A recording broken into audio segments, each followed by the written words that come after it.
Clear. Okey, bagus. Stand by guys, stand by. Kita dah nak start. Tolong kita Okey, diorang dah nak habis fikir. Once ada green light, kita akan join them.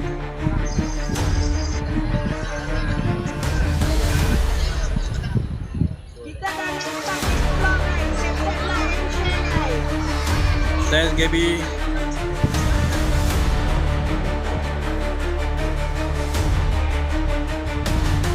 Terus terang ini kali pertama saya datang sini dan tak tahu saya lebih belok bangunan ni pun.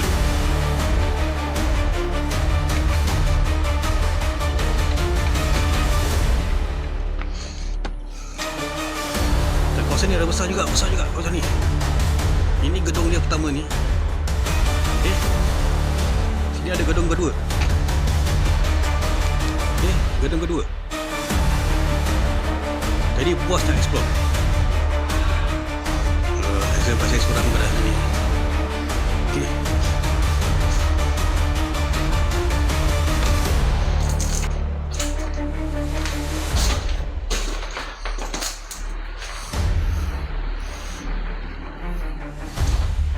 Ini lihat ke rumah. Tak tahu kalau apa masih ada current tak tu, tak nak pegang.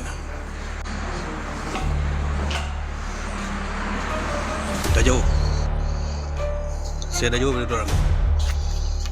Okey, innahu bismillahirrahmanirrahim wa innahu bismillahirrahmanirrahim.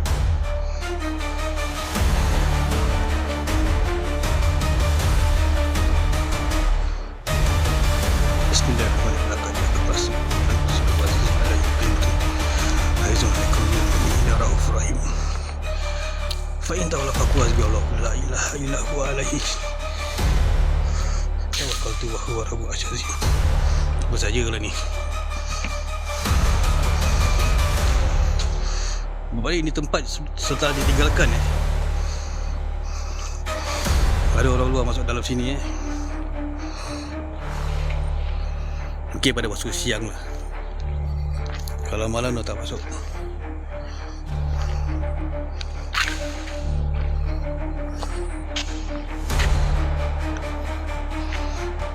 Dia besar, dia actually macam factory lah, warehouse atau gedung.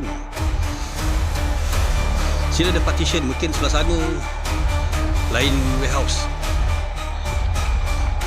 Dalam satu kawasan juga, tapi dulu asalnya sini, okey, sini disewakan untuk company lain.